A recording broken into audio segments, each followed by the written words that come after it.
శ్రీ మహాగణాధిపతయే నమః, శ్రీమాత్రే నమః. మాచిరాజు భక్తి ప్రేక్షకులందరికీ నమస్కారం. డాక్టర్ కావూరి పాపయ్య శాస్త్రి గారు రచించిన గోదా గీతమాలికలో ఉన్న 23వ పాసురాన్ని, దానిలో ఉన్న అర్థాన్ని, విశేషార్థాన్ని పరిశీలిద్దాం.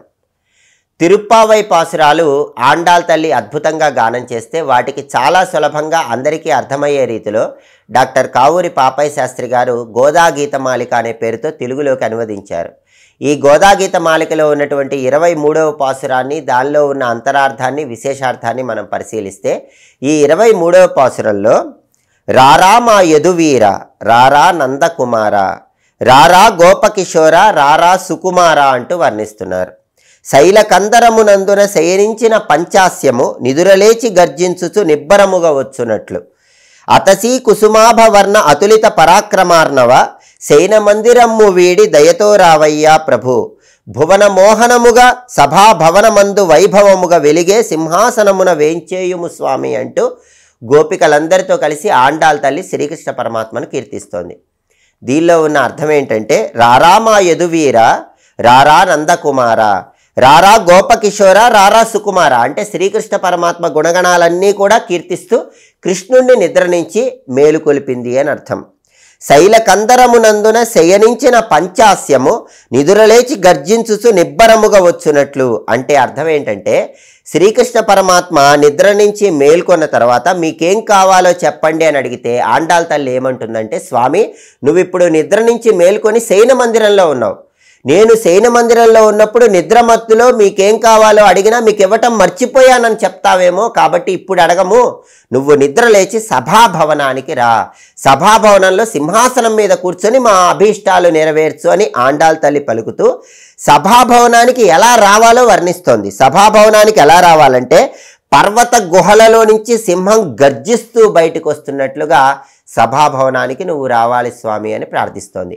అదే సమయంలో ఇంకా ఏం ప్రార్థిస్తోందంటే, అతసీ కుసుమాభవర్ణ అతులిత పరాక్రమార్ణవ, శయన మందిరమ్ము వీడి దయతో రావయ్యా ప్రభు అంటే అతసీ పుష్పంలాగా కూడా నువ్వు సభాభవనానికి రమ్మని అడుగుతోంది. అతసీ పుష్పానికి ఒక ప్రత్యేకత ఉంటుంది. అదేంటంటే చాలా సుకుమారమైనటువంటి పుష్పం. సింహానికి పరాక్రమం ఉంటుంది, అతసీ పుష్పానికి సుకుమారత్వం ఉంటుంది. సింహంలో పరాక్రమం ఉంటుంది కానీ సుకుమారత్వం ఉండదు. అతసీ పుష్పంలో సుకుమారత్వం ఉంటుంది కానీ పరాక్రమం ఉండదు.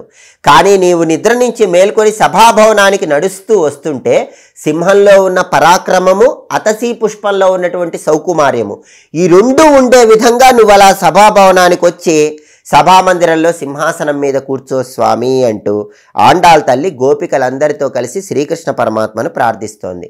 అంటే వృషభంలో ఉన్న గాంభీర్యం, ఏనుగులో ఉన్న గాంభీర్యం, సింహంలో ఉన్నటువంటి తేజస్సు, పరాక్రమము, పులిలో ఉన్నటువంటి చమత్కారపు దూకుడు ఇవన్నీ కూడా కలిసి వచ్చేలాగా నువ్వు సభాభవనానికి వచ్చి సింహాసనం మీద కూర్చో స్వామి, అప్పుడు మాకేం కోరికలు ఉన్నాయో అవి మిమ్మల్ని అడుగుతామని ఆండాల్ తల్లి గోపికలందరితో కలిసి కృష్ణుణ్ణి ప్రార్థిస్తోంది. అలా అనేక జీవుల పేర్లు ఎందుకు చెప్పింది, పుష్పాల గురించి ఎందుకు చెప్పిందంటే, అంతర్బహిష్యత సర్వం వ్యాప్య నారాయణ స్థిత, ఈ సకల చరాచర సృష్టిలో ఉన్న ప్రతి వస్తువులో, ప్రతి ప్రాణిలో కృష్ణ పరమాత్మే ఉన్నాడన్న సత్యాన్ని మనకు తెలియజెప్పటానికి ఈ విధంగా ఆండాల్ తల్లి ఈ పాసురంలో కృష్ణ పరమాత్మను కీర్తిస్తోంది. అంటే సకల చరాచర జీవులలో ఉన్నటువంటి శ్రీకృష్ణ తత్వాన్ని అర్థం చేసుకోమని మనందరికీ అద్భుతమైనటువంటి సందేశం ఇస్తోంది. అది ఈ పాసురంలో ఉన్నటువంటి విశేషార్థం. ఎప్పటికప్పుడు దైనందిన జీవితంలో జ్యోతిష శాస్త్రపరంగా కానీ, సంఖ్యాశాస్త్రపరంగా కానీ అదృష్టము, ఐశ్వర్యము కలిసి రావాలంటే ఎలాంటి విధి విధానాలు పాటించాలో తెలుసుకోవాలనుకుంటున్నారా?